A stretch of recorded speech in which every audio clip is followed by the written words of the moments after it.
नमस्कार दोस्तों, आप सभी का study for UPSC PCS channel में स्वागत है। अभी हम लोग बीपीएससी के लिए डेली 100 क्वेश्चंस प्रैक्टिस करते हैं, जिसमें अभी पॉलिटी चल रहा है। पॉलिटी का दूसरा वीडियो है ये। पॉलिटी में 200 क्वेश्चंस हैं टोटल, जो आज कंप्लीट हो जाएंगे। इससे पहले 100 क्वेश्चंस अपलोड हो चुके हैं, जिसको आप जाके देख सकते हैं प्लेलिस्ट में। आपको बीपीएससी प्रीवियस ईयर क्वेश्चन नाम से प्लेलिस्ट मिल जाएगा चैनल पर, उसी में आपको सारा कुछ मिल जाएगा। बीपीएससी बिहार पीसीएस पूर्वावलोकन हल प्रश्न पत्र है ये। इसमें बहुत सारे क्वेश्चंस हैं, जिसमें हमने हिस्ट्री कंप्लीट कर लिया है और पॉलिटी शुरू हो गया है। पॉलिटी का 100 क्वेश्चंस तक कंप्लीट कर लिए थे, 101 क्वेश्चन से करना है। उससे पहले मैं आपको बता दूं कि दृष्टि आईएएस के बिहार समग्र, जो कि केबीसी नैनो से अच्छी बुक है मेरे हिसाब से, पढ़ के देखना, चैनल पर पढ़ाया जा चुका है। इसमें ज्योग्राफी ऑलरेडी हमने कंप्लीट कर लिया है, हिस्ट्री भी कंप्लीट कर लिया है। अगला आएगा बिहार की पॉलिटी का वीडियो। ओके, तो आप चैनल को सब्सक्राइब कर लीजिए। नया चैनल है, कई बार सर्च बार में आपको नहीं मिलता है, इसलिए सब्सक्राइब जरूर कर लीजिए। पहला क्वेश्चन है आज का कि लोकसभा का नेता कौन होता है। तो लोकसभा का नेता हमेशा कौन होते हैं? हमारे प्रधानमंत्री जी होते हैं। प्रधानमंत्री लोकसभा का नेता होता है। आर्टिकल 75(1) के अनुसार राष्ट्रपति लोकसभा में बहुमत दल के नेता को प्रधानमंत्री पद पर नियुक्त करता है। अतः लोकसभा में बहुमत दल का नेता होने के साथ साथ प्रधानमंत्री को पूरी लोकसभा का भी नेता माना जाता है। लोकसभा के लिए चुनाव में निर्वाचित होने के लिए किसी व्यक्ति के लिए न्यूनतम आयु क्या है? तो 25 वर्ष होता है लोकसभा के लिए, और पंचायत के लिए 21 साल होता है। ओके, नेक्स्ट क्वेश्चन पे चलते हैं। 103 नंबर, और आर्टिकल किस में लिखा हुआ है? आर्टिकल 84 के अनुसार लोकसभा में निर्वाचित होने के लिए 25 वर्ष की उम्र चाहिए होता है, और राज्यसभा के लिए कितना है न्यूनतम? 30 वर्ष की उम्र लिखा हुआ है। ओके, लोकसभा का सदस्य चुने जाने के लिए किसी एक व्यक्ति को किस आयु से कम का नहीं होना चाहिए? तो लोकसभा जब भी आएगा तो 25 साल से कम का होगा, तो नहीं हो सकता है। संसद सदस्य बनने हेतु न्यूनतम उम्र क्या है? देखो, संसद का सदस्य यानी कि लोकसभा और राज्यसभा का सदस्य, तो न्यूनतम पूछा है तो क्या बोलेंगे हम? तो लोकसभा का सदस्य यानी कि 25 वर्ष। संसद तो राज्यसभा भी शामिल होता है ना, लेकिन राज्यसभा के लिए 30 वर्ष है, न्यूनतम तो 25 वर्ष ही होगा। लोकसभा चुनाव का कोई प्रत्याशी अपनी जमानत खो देता है यदि उसे प्राप्त न हो सके।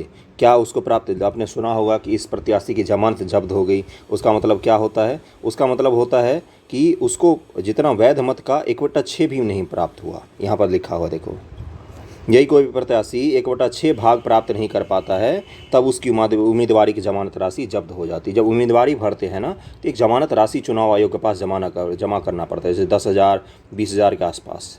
तो यही राशि चुनाव आयोग फिर उसको वापस नहीं करता है, और जीते हुए कैंडिडेट को वापस कर देती है चुनाव आयोग। लोकसभा में राज्यवार सीटों का आवंटन सन 1971 की जनगणना पर आधारित है। यह निर्धारण किस वर्ष तक यथावत रहेगा? इसका क्या आंसर होगा?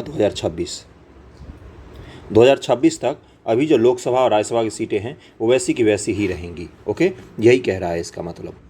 ये जो सीटें हैं ये 1971 के जनगणना पर आधारित है। 1971 में जो जनगणना के बाद परिसीमन हुआ था, आर्टिकल 82 के तहत परिसीमन होता है, तो उसी परिसीमन के आधार पर अभी तक बना हुआ है। ओके, और यहाँ पर देखो क्या लिखा है, 2000 ईस्वी में 84वें संशोधन अधिनियम द्वारा 2000 का स्थान पर लोकसभा में राज्यवार सीटों का निर्धारण वर्ष 2026 तक संशोधित किया गया। मतलब 2026 तक के लिए एक जैसा ही बना दिया गया। वर्तमान लोकसभा में प्रत्येक राज्यों के लिए स्थानों का आवंटन आधारित है, तो 1971 की जनगणना पर आधारित है, 1971 की जनगणना पर आधारित है। जरूर याद रखना। निम्नलिखित भारतीय राज्यों में से किसकी राज्य विधानसभा में सदस्यों की संख्या अधिक है? तो किसका सबसे ज़्यादा है? तो हिमाचल प्रदेश का सबसे ज़्यादा है विधानसभा में सदस्य। कितने हैं यहाँ पर पढ़ देता हूँ मैं। संविधान के भाग 6 में अनुच्छेद 168 से 212 तक राज्यों के विधानमंडल का वर्णन किया गया है। 170 अनुच्छेद के अनुसार प्रत्येक राज्य की विधानसभा उस राज्य प्रादेशिक निर्वाचन क्षेत्रों से प्रत्यक्ष निर्वाचन द्वारा चुने गए अधिकतम 500 सीट हो सकते हैं विधानसभा में, और न्यूनतम 60 हो सकता है, लेकिन कहीं कहीं पर एक्सेप्शन भी हैं, 60 से कम भी विधानसभा में सीटें हैं। वर्तमान सभा में सबसे छोटी विधानसभा केंद्रीय प्रशासित प्रदेश पंडुचेरी है, जहां पर 30 ही है सदस्य। ओके, तो यहाँ पर क्या आंसर हो जाएगा? इन सब में सबसे ज़्यादा कहाँ पर है? हिमाचल प्रदेश में है। आगे दिया हुआ है कि सबसे बड़ी विधानसभा उत्तर प्रदेश की है 403, और उपयुक्त में अरुणाचल प्रदेश में 60 है, मेघालय में 60 है, मणिपुर में 60 है, हिमाचल प्रदेश में कितने हैं? 68 विधानसभा की सीटें हैं। हिमाचल प्रदेश पंजाब से अलग होकर पहाड़ी राज्य बना था एक। लोकसभा में आंग्ल भारतीय समुदाय से सदस्य मनोनीत करने की शक्ति किसके पास है? आंग्ल भारतीय समुदाय के सदस्य मनोनीत कौन करता है? तो हमेशा राष्ट्रपति जी करते हैं, भारत के राष्ट्रपति, आर्टिकल 331 के हिसाब से। अब इसको खत्म कर दिया गया है इन 2 सीटों को। 104वें संविधान संशोधन अधिनियम 2019 द्वारा इसको निष्प्रभावी बना दिया गया है, यानी कि अब आंग्ल भारतीय से 2 सीटों का नहीं होता है लोकसभा में नियुक्ति। भारतीय संविधान के अनुसार किस अनुच्छेद के अंतर्गत लोकसभा में अनुसूचित जातियों के आरक्षण का प्रावधान किया गया है? एससी का आरक्षण का प्रावधान किस आर्टिकल के तहत है? तो आर्टिकल 330 के तहत, आर्टिकल 330 के तहत एससी रिजर्वेशन का प्रावधान किया गया है संविधान में, यही है। और आर्टिकल 331 ख में असम के स्वशासी जिलों के अनुसूचित जनजातियों को छोड़कर अन्य अनुसूचित जनजातियों के लिए, और गौ में असम के स्वशासी जिलों के अनुसूचित जनजातियों के लिए लोकसभा में आरक्षण की व्यवस्था की गई है। लोकसभा का कार्यकाल पूरा होने के पहले भंग किया जा सकता है, किसके द्वारा? तो प्रधानमंत्री की सिफारिश पर राष्ट्रपति जी लोकसभा को भंग कर सकते हैं, प्रधानमंत्री की सिफारिश पर राष्ट्रपति के द्वारा। अगले क्वेश्चन पर चलते हैं। लोकसभा को उसके कार्यकाल की समाप्ति के पूर्व ही भंग किया जा सकता है, किसके द्वारा? राष्ट्रपति द्वारा मंत्रिपरिषद की सलाह पर या प्रधानमंत्री की सलाह पर। वही मंत्रिपरिषद की सलाह मतलब प्रधानमंत्री की सलाह होती है। लोकसभा कम से कम कितने सत्र बुलाए जा सकते हैं? तो देखो संविधान में क्या दिया है कि 6 माह से अधिक का अंतर नहीं होना चाहिए एक साल में। तो अधिक से अधिक कितने, कम से कम कितने होगा? कम से कम एक साल में 2 सत्र तो होगा ही होगा। वैसे अभी कितने साल में होते हैं? एक होता है शीतकालीन जो दिसंबर के आसपास होता है, एक होता है आपका बजट सत्र जो फरवरी में होता है, और एक होता है मानसून सत्र जो अभी अभी बस शुरू होगा अगले महीने से, जुलाई से। इसका आंसर बी हो जाएगा, वर्ष में 2 बार मिनिमम बुलाया जा सकता है। 6 माह का अंतराल ज़्यादा से ज़्यादा होना चाहिए, वैसे अभी 3 बार बुलाया जाता है। कौन सा राज्य सबसे अधिक प्रतिनिधि लोकसभा में भेजता है? तो इसका आंसर क्या हो जाएगा? उत्तर प्रदेश से आते हैं 80 प्रतिनिधि। पहले 85 आते थे, लेकिन उत्तराखंड अलग होने के बाद 80 आते हैं। जहाँ तक लोकसभा प्रतिनिधित्व का प्रश्न है, तो कौन सा राज्य दूसरे तथा तीसरे दर्जे पर है? तो इसका आंसर क्या हो जाएगा? बिहार दूसरे पर है और महाराष्ट्र तीसरे पर है।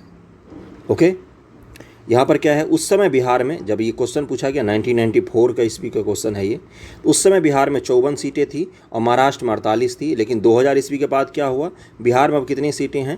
द्वितीय स्थान पर अब महाराष्ट्र है 48 सीटों के साथ, और तृतीय स्थान पर पश्चिम बंगाल है 42 सीटों के साथ, और चौथे स्थान पर बिहार आ गया है। मध्य प्रदेश 29, तमिलनाडु 39, बिहार 40 सीट है। ओके, पता चल गया। और ऊपर वाले क्वेश्चन में भी पढ़ देता हूँ मैं। बिहार में 40 है, मध्य प्रदेश 29, पश्चिम बंगाल में 42 और उत्तर प्रदेश में 80 सीटें हैं। सीटों से भी क्वेश्चन कई बार पूछे हैं, इसलिए इसको ध्यान में रखना।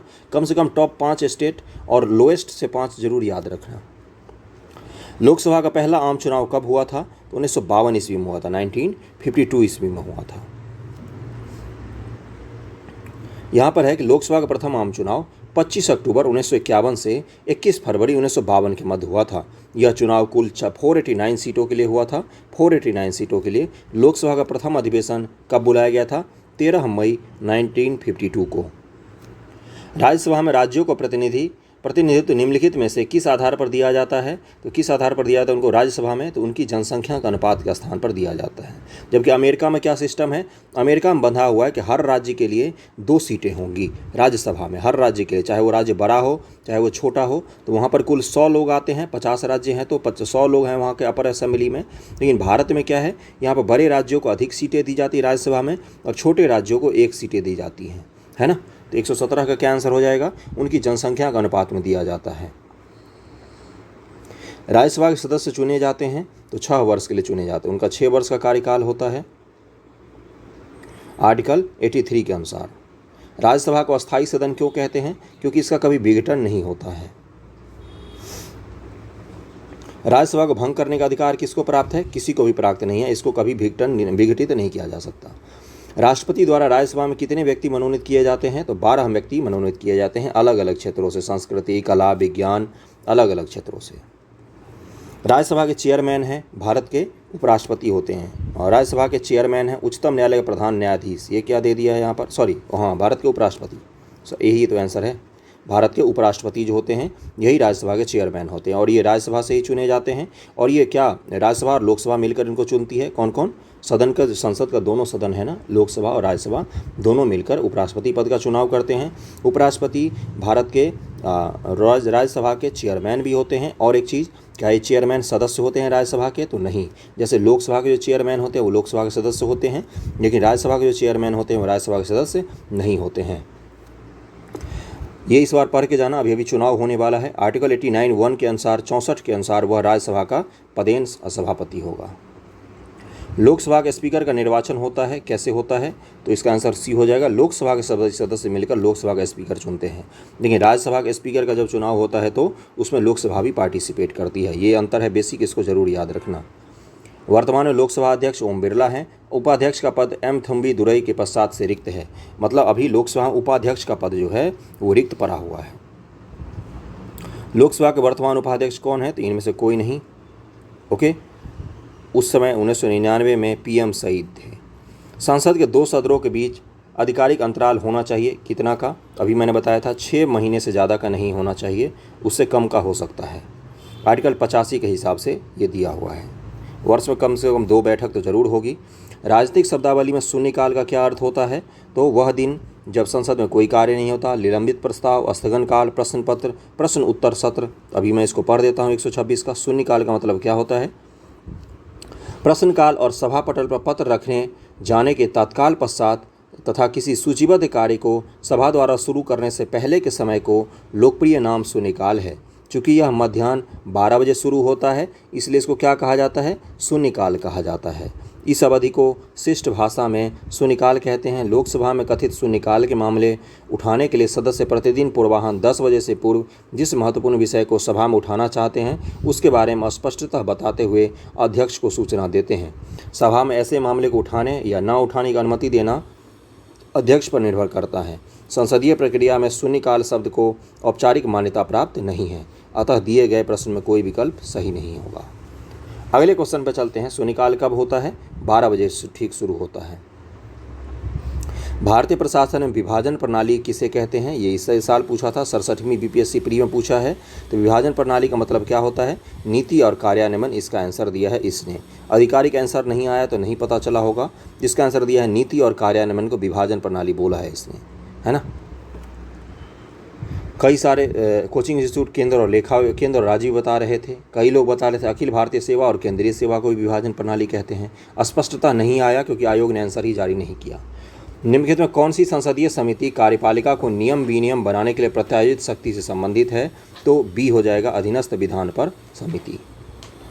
संसद की अधीनस्थ विधान पर समिति ही इसके लिए जिम्मेदार है। किसके लिए? कार्यपालिका को नियम विनियम बनाने के लिए प्रत्यायोजित शक्ति जो है वो किसके पास है? तो अधीनस्थ विधान समिति के पास। आम आदमी पार्टी क्या है? इसका आंसर ई दिया है।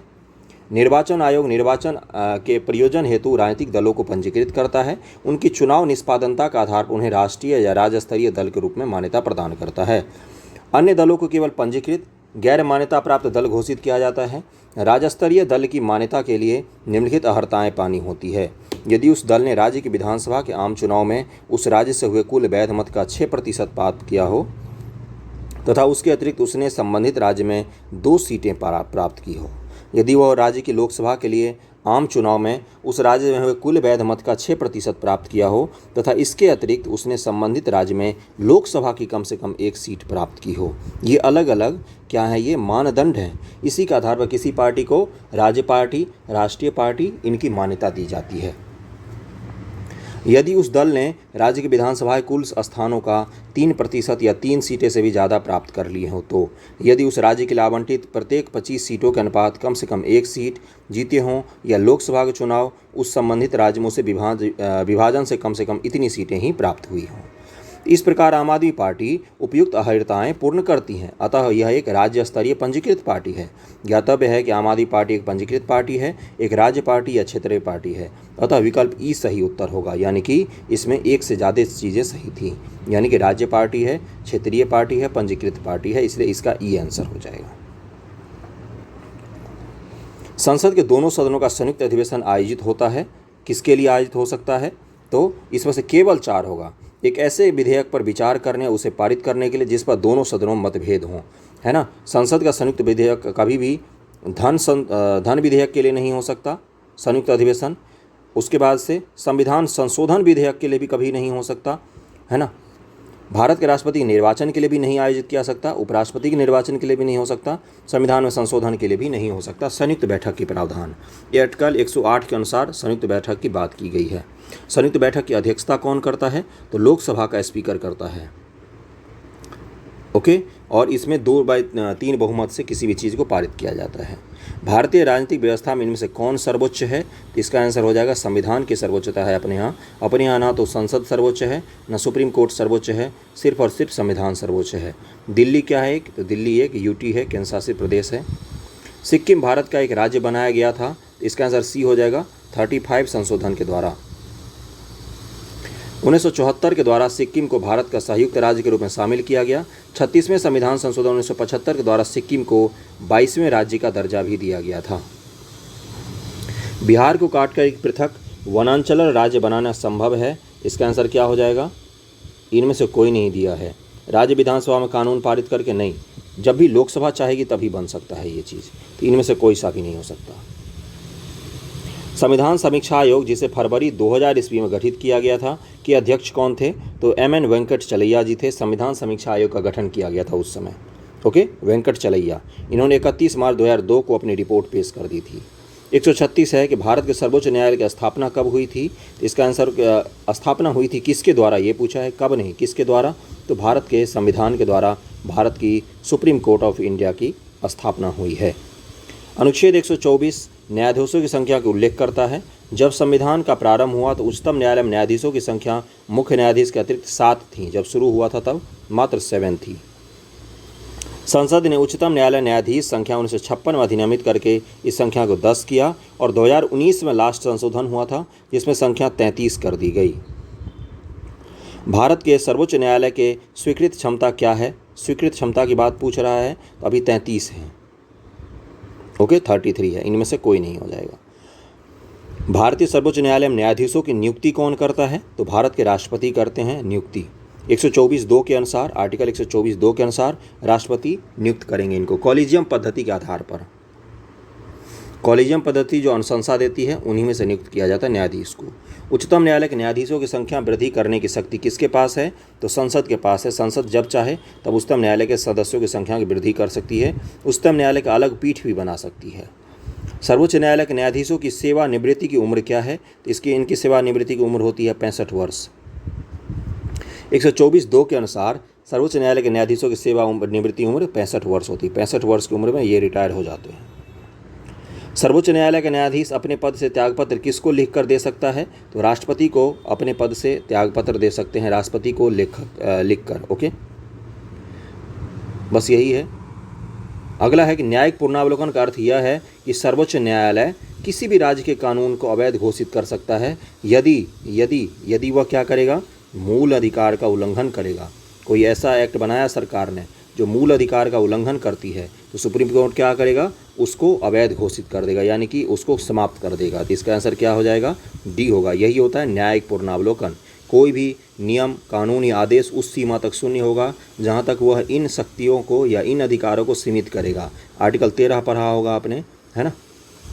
आच्छादन का सिद्धांत करके होता है। भारत में न्यायिक प्रणाली किस पर आधारित है? तो भारत में न्याय प्रणाली संविधान, नियमित कानून की उचित प्रक्रिया, परंपरा, कानून द्वारा स्थापित प्रक्रिया, यानी कि ऑप्शन ई हो जाएगा। 67वीं बीपीएससी का क्वेश्चन है ये। राज्य सरकार का कार्यकारी अध्यक्ष संवैधानिक प्रमुख कौन होता है? तो राज्यपाल जी होते हैं कार्यकारी प्रमुख। 145 है और राज्यपाल का आर्टिकल क्या होता है? 154 के अनुसार राज्य की कार्यपालिका की शक्ति राज्यपाल में निहित होगी। किसी राज्य का राज्यपाल नियुक्त किया जाता है किसके द्वारा?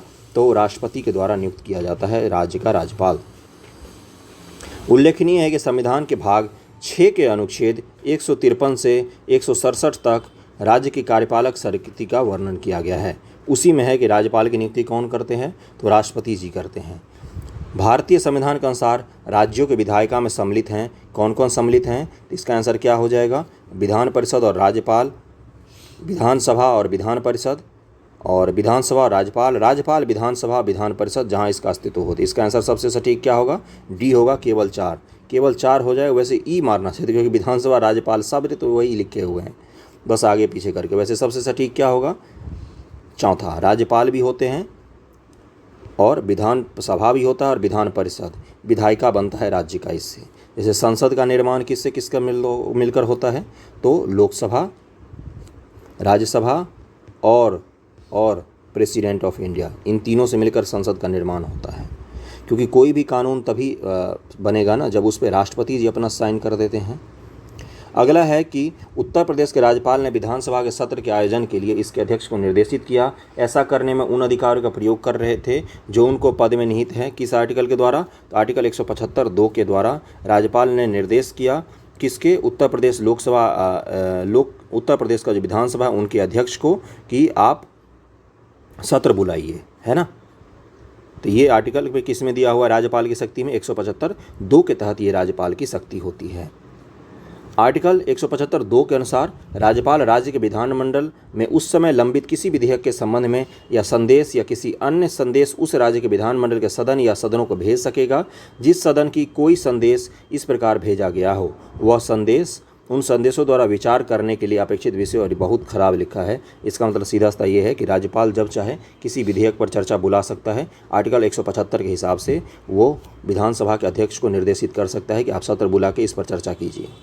भारत में राज्य विधान पालिकाओं का उच्च सदन कौन सा है? तो उसको क्या कहा जाता है? उसको कहा जाता है विधान परिषद। इसको निलंबनकारी सदन भी कहा जाता है विधान परिषद को। 168 के अनुसार राज्य की विधायिका एक सदनीय या द्विसदनीय हो सकती है। राज्य विधान परिषद के सदस्य निम्नलिखित में से किस श्रेणी से चुने जाते हैं? तो इसका आंसर क्या हो जाएगा? इसका आंसर दिया है डी, उद्योगपति। नहीं चुने जाते हैं। ये 67वीं बीपीएससी क्वेश्चन है। तो देखो, राज्य के विधान परिषद में कुछ लोगों का चुनाव स्थानीय निकाय या पंचायत करती हैं। शिक्षक लोग भी चुनते हैं। स्नातक जो राज्य के ग्रेजुएट हैं वो भी वोट करके विधान परिषद के कुछ सदस्यों का चुनाव करते हैं। इसके अलावा उद्योगपति बिल्कुल भी चुनाव में भाग नहीं ले सकते। उद्योगपतियों द्वारा कोई भी चुन के विधान परिषद में नहीं भेजा जाता है। यहाँ पर दिया हुआ है कि 1/3 सदस्य स्थानीय निकाय द्वारा, 1/12 सदस्य न्यूनतम 3 वर्ष से स्नातकों द्वारा, 1/12 सदस्यों को न्यूनतम 3 वर्ष से अध्यापन कर रहे शिक्षकों द्वारा, है ना, और 1/3 सदस्यों को विधानसभा के सदस्यों द्वारा, शेष सदस्य को राज्यपाल द्वारा नामित किया जाता है विधान परिषद में। 150 नंबर क्वेश्चन पे हम लोग पहुंच गए हैं। वीडियो पसंद आ रहा हो तो लाइक ज़रूर करना, सब्सक्राइब कर लेना चैनल को। किसी राज्य में विधान परिषद की संरचना अथवा विघटन किया जा सकता है। किसके द्वारा? तो केंद्रीय संसद के द्वारा किसी भी राज्य की विधान परिषद की गठन, बिना विधान परिषद की बात कर रहा है ये, विधानसभा का गठन की या उसके समाप्ति की बात नहीं कर रहा है। विधान परिषद को किसके द्वारा हटाया जा सकता है? तो संसद के द्वारा। लेकिन कैसे? जब बोलेगा कोई राज्य बोलेगा, मान लो बिहार राज्य है, बिहार में विधान परिषद है ना, मान लो बिहार में विधान परिषद नहीं रहता तो बिहार सरकार किसको बोलती? पहले अपने यहाँ अनुमोदन पास कर लेती और फिर किसको बोलेगी? संसद को। तो संसद वहाँ पर क्या कर देगा? एक विधान परिषद का निर्माण कर देगा। ओके, तो केंद्रीय संसद के द्वारा विधान की परिषद की संरचना अथवा विघटन किया जा सकता है। विघटन भी संसद ही करती है। निम्नलिखित राज्यों से कहाँ विधान परिषद है? बहुत ही अच्छा क्वेश्चन है। तो इनमें से केवल बिहार में ही है, बाकी केरल, दिल्ली, हिमाचल प्रदेश में विधान परिषद नहीं है। कहाँ कहाँ पर है वर्तमान में? बिहार, महाराष्ट्र, कर्नाटक, उत्तर प्रदेश, आंध्र प्रदेश, तेलंगाना में विधान परिषदें हैं। भारत के 6 राज्यों में विधान परिषदें हैं। इसको रट के जरूर लिख लेना कहीं पर। भारतीय संविधान के निम्नलिखित अनुच्छेदों में से कौन से राज्य की विधानसभाओं के निर्वाचन का प्रावधान प्रस्तुत करता है? तो आर्टिकल 170 विधानसभा के निर्वाचन का प्रावधान प्रस्तुत करता है। यदि किसी राज्य के विधानसभा का अध्यक्ष, स्पीकर पद त्यागना चाहे तो उसे अपना त्यागपत्र देना चाहिए। किसको? तो उपाध्यक्ष को अपना त्यागपत्र देना चाहिए। उपाध्यक्ष को, यानी कि अध्यक्ष किसको देगा? उपाध्यक्ष को देगा त्यागपत्र, और उपाध्यक्ष किसको देगा? तो अध्यक्ष को देगा त्यागपत्र। संविधान के आर्टिकल 169 के अनुसार, 179 के अनुसार, 179 के अनुसार विधानसभा अध्यक्ष अपना त्यागपत्र विधानसभा उपाध्यक्ष को संबोधित करके लिखता है। किसी उच्च न्यायालय ने यह फैसला लिया कि एक ही बार में 3 बार तलाक कहने से तलाक होना गैर कानूनी होगा। किस उच्च न्यायालय ने ये बोला? तो इलाहाबाद उच्च न्यायालय ने ये चीज़ लिया था। 1994 का क्वेश्चन है ये। अब तो सुप्रीम कोर्ट से भी ये चीज़ बोल दिया और इस पर कानून भी बन गया है। निम्नलिखित उच्च न्यायालयों से कौन एक से अधिक राज्य केंद्र शासित प्रदेश के लिए है? इलाहाबाद, गुवाहाटी, दिल्ली, मुंबई। इसका आंसर क्या हो जाएगा? सी और डी दोनों दिया है, गुवाहाटी और मुंबई दोनों है। मुंबई में लक्षद्वीप का शामिल किया गया है और गुवाहाटी में 7 स्टेट जो है, 7 सिस्टर्स ऑफ नॉर्थ ईस्ट, उनमें से बहुत सारे राज्य शामिल थे। अब अलग अलग उच्च न्यायालय भी बनने लग गए हैं। ओके, अगला है कि देखो यहाँ पर दिया हुआ है ना, मुंबई न्यायालय क्षेत्र में महाराष्ट्र, दादर नागर हवेली, दमन दीव सब शामिल हैं। लक्षद्वीप शामिल नहीं है, लक्षद्वीप केरल वाले में है शायद शामिल। और गुवाहाटी में असम, नागालैंड, मिजोरम, अरुणाचल, इन सब का गुवाहाटी उच्च न्यायालय में शामिल है। जैसे पंजाब और हरियाणा के एक ही उच्च न्यायालय है। बाबरी मस्जिद राम जन्मभूमि का विवाद जो इलाहाबाद उच्च न्यायालय लखनऊ पीठ के समक्ष है का प्रकार क्या है? तो ये सातत्य अधिकार मुकदमा है, टाइटल सूट है एक। इस तरह की चीज़ अब नहीं पूछी जाती हैं। भारत के संविधान का कौन सा अनुच्छेद भारतीय निर्वाचन आयोग की स्थापना से संबंधित है? आर्टिकल 324 में क्या है? निर्वाचन आयोग की बात की गई है। आर्टिकल 148 में क्या है? तो कैग है, controller auditor general of India. भारतीय संविधान का कौन सा अनुच्छेद संवैधानिक प्रावधानों को संघीय संसद, राज्य विधान पालिकाओं द्वारा बनाए गए नियम कानूनों पर प्राथमिकता प्रदान करता है? तो आर्टिकल 13। कौन सा अनुच्छेद? तो आर्टिकल 13। 159 नंबर पर चलते हैं। ये तो कर लिया था हमने, 13 के तहत होता है आर्टिकल 13। 159 है, निम्नलिखित में से कौन सा विषय समवर्ती सूची में है? इसका क्या आंसर हो जाएगा? शिक्षा। कब डाला गया है ये इसको समवर्ती सूची में? तो 42वें संविधान संशोधन 1976 के द्वारा इसको, शिक्षा को किस में डाला गया? समवर्ती सूची में, यानी कि इस पर राज्य और केंद्र दोनों कानून बना सकते हैं। 160 है, निम्न से किस अनुच्छेद के अंतर्गत वित्त आयोग का गठन किया जाता है? तो आर्टिकल 280 के तहत क्या है? वित्त आयोग की बात की गई है। संवैधानिक आयोग है ये। केंद्र एवं राज्यों के मध्य कर राजस्व के वितरण की सिफारिशों के लिए आर्टिकल 280 के तहत वित्त आयोग के गठन की बात की गई है। 67वीं बीपीएससी में भी वित्त आयोग से पूछा था। पिछले वित्त आयोग यानी कि 14वें वित्त आयोग के सदस्य का नाम पूछ लिया था आपसे। भारत में संघीय वित्त आयोग संबंध रखता है किससे? राज्य और केंद्र के बीच वित्त के विभाजन से। राज्य का भी एक वित्त आयोग होता है जो राज्य सरकार और पंचायतों के बीच में जो कर विभाजन होगा ना, उसकी बात करता है। राज्य का वित्त आयोग, स्टेट फाइनेंस कमीशन की बात कर रहा हूँ मैं। ओके, और ये कौन सा है? केंद्र का वित्त आयोग 280 के तहत।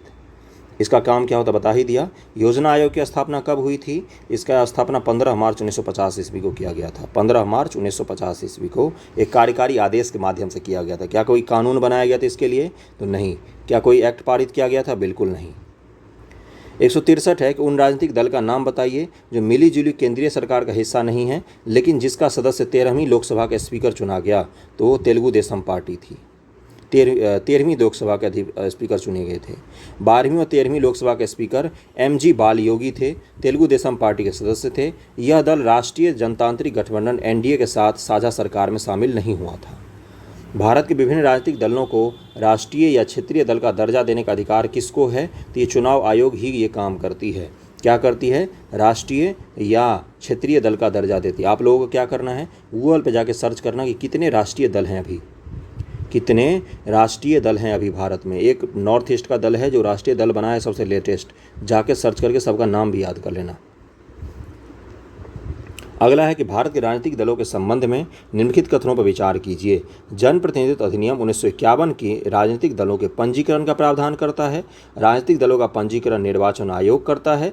राष्ट्रीय स्तर पर राजनीतिक दल वह है जिसे 4 या अधिक राज्यों में मान्यता प्राप्त है। 1999 के आम चुनाव में निर्वाचन आयोग द्वारा मान्यता प्राप्त 6 राष्ट्रीय दल 48 राज्य स्तरीय दल थे।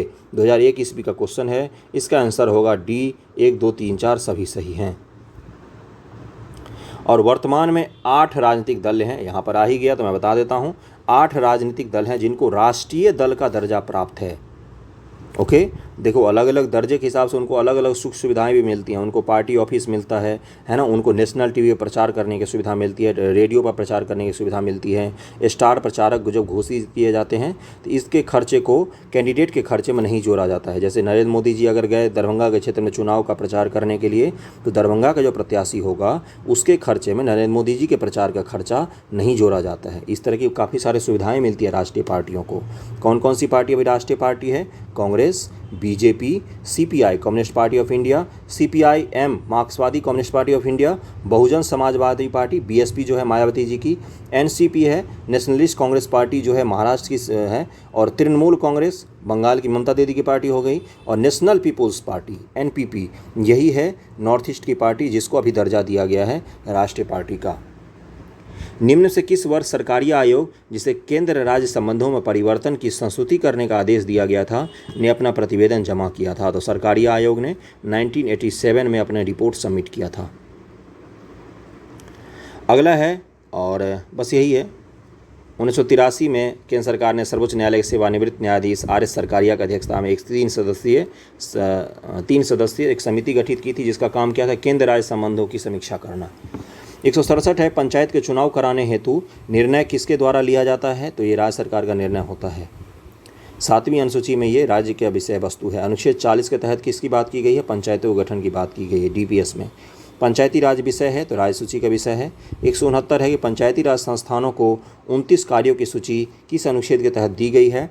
तो अनुच्छेद 243 जी के तहत दी गई है। 243 जी, इसको बहुत बार पूछा है, पंचायतों से रिलेटेड आर्टिकल सबसे ज़्यादा बीपीएससी पूछता है।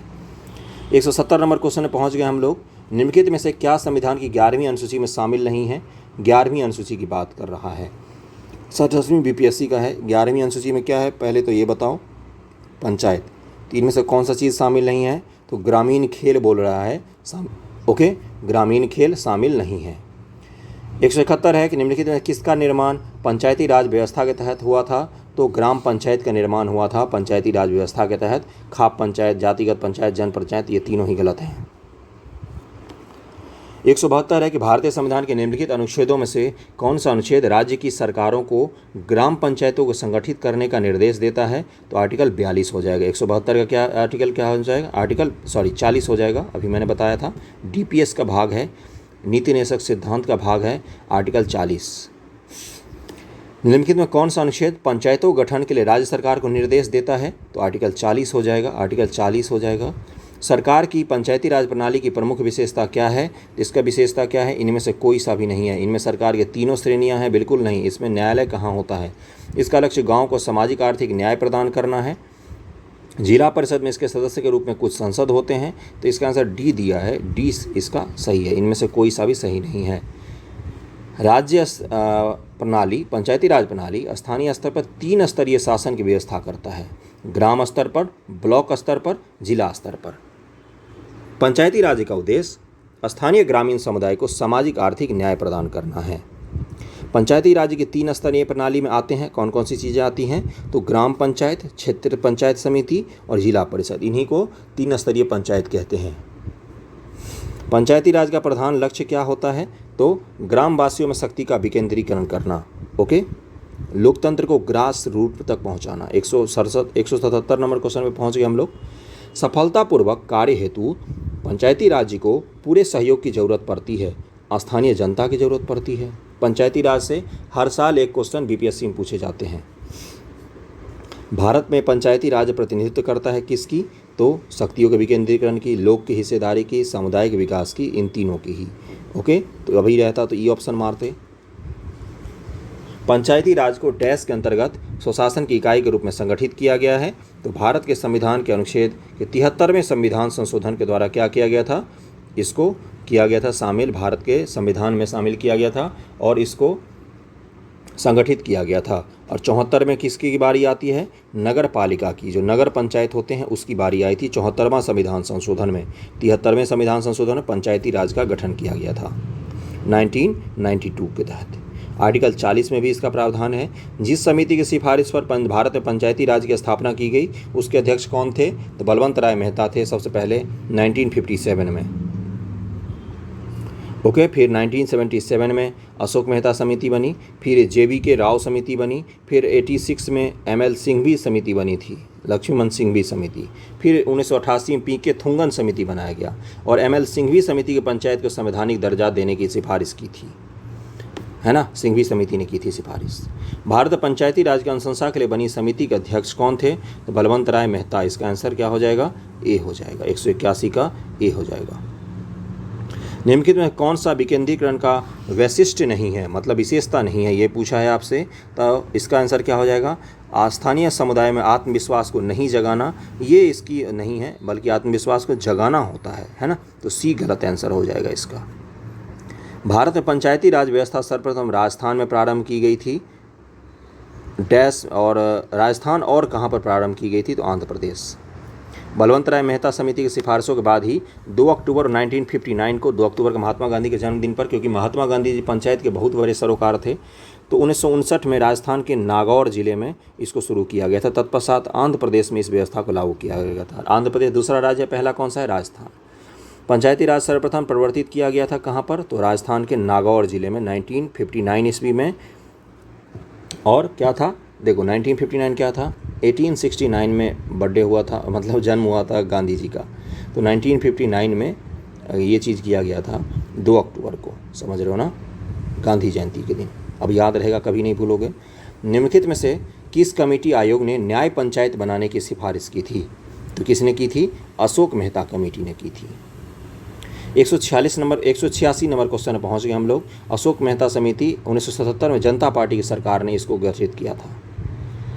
निम्नलिखित में कौन सा कार्य स्थानीय सुशासन का अधिकार क्षेत्र में नहीं आता है, ये पूछा है आपसे। तो इसका आंसर क्या हो जाएगा? डी, सार्वजनिक अनुशासन का रखरखाव। ये तो राज्य सरकार के व्यवस्था के तहत आता है, पुलिस का काम है ये तो। पंचायती राज प्रणाली किस सूची में शामिल है? तो ये राज्य सूची का विषय है, पंचायती राज प्रणाली। किन राज्यों ने पंचायती राज संस्थाओं में स्त्रियों को 50% आरक्षण को वैध बना दिया है? तो इसका 188 का आंसर हो जाएगा। इन सारों ने किया है, बिहार, उत्तराखंड, हिमाचल, मध्य प्रदेश, सब ने। और भी बहुत सारे राज्य हैं जहां पर दिया गया है 50% आरक्षण, देख लो, कर्नाटक, पंजाब, सिक्किम, सब जगह। किन राज्य सरकारों ने 2010 तक स्थानीय निकायों महिलाओं का आरक्षण 50% तक बढ़ा दिया है? तो इसका आंसर क्या हो जाएगा? बिहार, मध्य प्रदेश, हिमाचल प्रदेश। 2011 का क्वेश्चन है। और एक चीज़ मैं बता दूं, PDF इसका चाहिए हो तो टेलीग्राम चैनल का लिंक मिल जाएगा डिस्क्रिप्शन में, वहाँ से मिल जाएगा आपको। 73वें संविधान संशोधन कानून की वैधानिक शुरुआत किस संविधान संशोधन बिल से हुई थी? बिल नंबर पूछ लिया आपको कि 73वें संविधान संशोधन जो है ये इसका बिल नंबर क्या था, है ना? तो इसका बिल नंबर था 64वां संविधान संशोधन बिल पेश किया गया था। उसी के तहत फिर 73वां संविधान संशोधन किया गया और इसको पारित किया गया था। ये 66वीं BPSC का क्वेश्चन है, बड़ा ही खराब क्वेश्चन था ये। 1989 में लोकसभा में पेश किया गया था इसको। ओके, किस संविधान संशोधन के द्वारा, और बस यही तो है ना, बाकी क्या है? तत्पश्चात 72वां संविधान संशोधन 1991 के द्वारा संसद के दोनों सदन पारित होकर 73वें संविधान संशोधन 1992 के रूप में अधिनियमित हुआ था। किस संविधान संशोधन के द्वारा पंचायती राज संस्थाओं को संवैधानिक दर्जा प्रदान किया गया? तो 73rd संशोधन के द्वारा प्रदान किया गया था 1992। 192 नंबर पर पहुंच गए। वीडियो पसंद आ रहा तो लाइक जरूर करना, शेयर कर देना वीडियो को थोड़ा सा। संविधान का 73वां संविधान संशोधन संबंधित है किससे? तो पंचायती राज प्रणाली से संबंधित है। पॉलिटी खत्म हो जाएगा। पॉलिटी के 200 क्वेश्चन्स थे प्रीवियस ईयर से, हमने उसको ख़त्म कर लिया। नेक्स्ट वीडियो ज्योग्राफी से शुरू होगा। हिस्ट्री पॉलिटी हम ऑलरेडी कंप्लीट कर लेंगे आज। हिस्ट्री पहले ही कंप्लीटेड है, ज्योग्राफी भी आज पॉलिटी भी कंप्लीट हो जाएगा।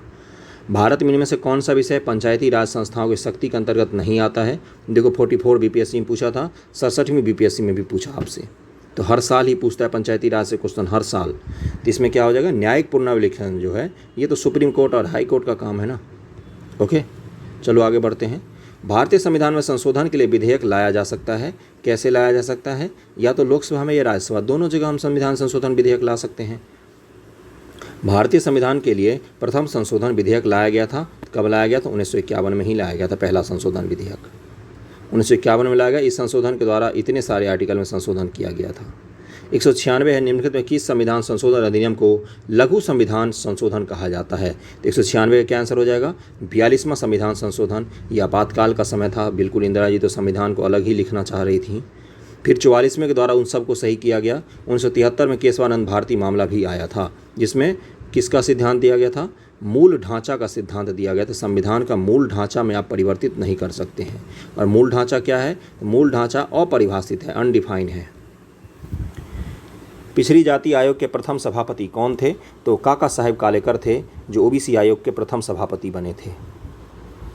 आर्टिकल 340 के तहत भारत के राष्ट्रपति के आदेश द्वारा प्रथम भारतीय पिछड़ी जाति आयोग का गठन 29 जनवरी 1953 को हुआ था और इसके अध्यक्ष काका साहेब कालेकर थे। राज्य लोक सेवा आयोग का अध्यक्ष किसके द्वारा नियुक्त किया जाता है? तो C, राज्य के राज्यपाल के द्वारा नियुक्त किया जाता है। अध्यक्ष की नियुक्ति राज्य के राज्यपाल द्वारा की जाती है। यद्यपि इन्हें हटाने का अधिकार प्रेसिडेंट ऑफ इंडिया को है, राष्ट्रपति को है। राष्ट्रपति उन्हें इसी आधार पर हटा सकते हैं जिस आधार पर UPSC के अध्यक्ष को हटाया जाता है। समझ गए ना?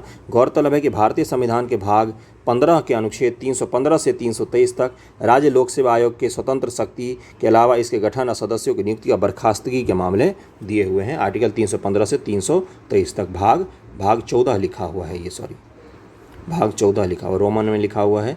भारत में मतदान के लिए प्रयोग की जाने वाली मशीन VVPAT का संस्करण क्या है? इसका संस्करण M3 है। 65वीं BPSC 2019 में पूछा था। 200 नंबर क्वेश्चन में पहुंच गए हम लोग। 201 क्वेश्चन है। भारत में वरीयता क्रम में निम्नलिखित में से कौन पहले आता है? तो वरीयता क्रम में इनमें से सबसे पहले कौन आएगा? तो यहाँ पर E ऑप्शन दिया है। वरीयता क्रम के अनुसार केंद्र एवं राज्य सरकार के विभिन्न पदाधिकारियों को रैंक ऑर्डर संबंधित है। इस संबंध में वर्तमान अधिसूचना 26 जुलाई 1979 को जारी की गई, जिसके अनुसार लोकसभा यूपीएससी के अध्यक्ष और चीफ इलेक्शन कमिश्नर और कैग को भारतीय क्रम में एक में ही रखा गया, यानी कि यूपीएससी के जो अध्यक्ष होते हैं, कैग होते हैं और चीफ इलेक्शन कमिश्नर होते हैं, इन तीनों को एक ही क्रम पर रखा गया है, इसलिए यहाँ पर ई आंसर हो जाएगा। 201 नंबर क्वेश्चन है कि भारतीय संविधान का अनुच्छेद 300 किससे संबंधित है? तो 300 संबंधित है मुकदमे तथा कार्रवाई से। यहाँ पर इसका आंसर ए दिया है इसने। 67वीं यूपीएससी का क्वेश्चन है ये। ओके, तो हमने पॉलिटी का वीडियो भी कंप्लीट कर लिया। पॉलिटी के प्रीवियस ईयर के 201 क्वेश्चन थे इसमें पूर्वावलोकन में, इसको हमने कंप्लीट कर लिया। वीडियो कैसा लगा कमेंट करके ज़रूर बताना, तभी कंटिन्यू हो पाता है। फीडबैक चाहिए होता है मुझे भी, है ना। ओके, वीडियो पसंद आ रहा हो तो लाइक करना, शेयर करना। Thank you so much.